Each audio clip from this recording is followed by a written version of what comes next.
McLaren and Bowers Wilkins have been working together about 7 years. We've been working on both supercars and hypercars, or Ultimate Series cars as we call them. They approached us for audio systems for their cars that could elevate the experience of car audio to the next level.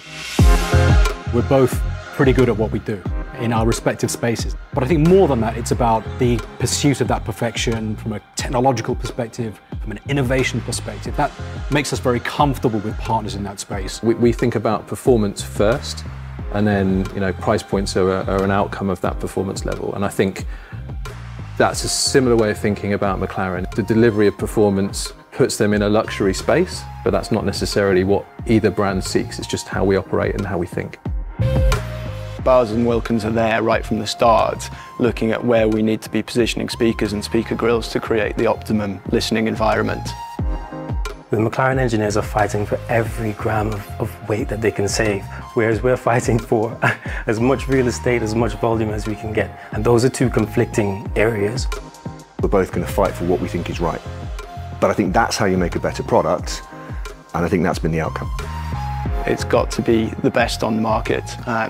So we're very aligned in doing what you have to do to achieve that end goal. The innovations that we're using, we've got continuum throughout the car, we've got double dome tweeters within the car, and we've got our dual opposed woofers.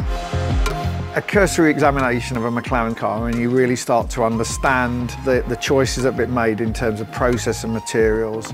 The carbon fibre monocoque to give the stiffest, lightest possible structure to allow the car to deliver on its performance goals.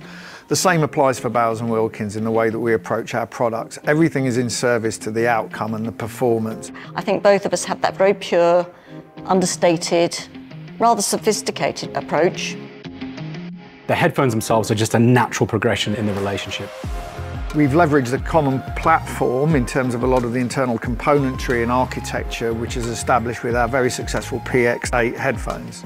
We have this really beautiful galvanic grey, really lifting these metal arms and metal yoke elements. And then the Napa leather, which just feels so soft to the touch, it's just redolent of quality.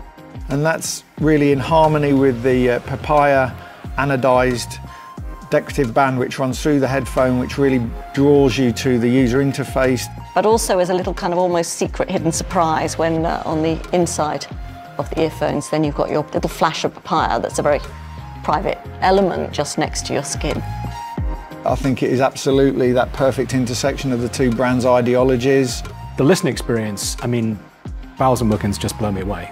It makes a statement in a design sense, in a material sense, in a finish sense, and it says very clearly, this is not the conventional Bowers and Wilkins product. You get a real sense of both brands in the experience of just even holding them. It just makes sense.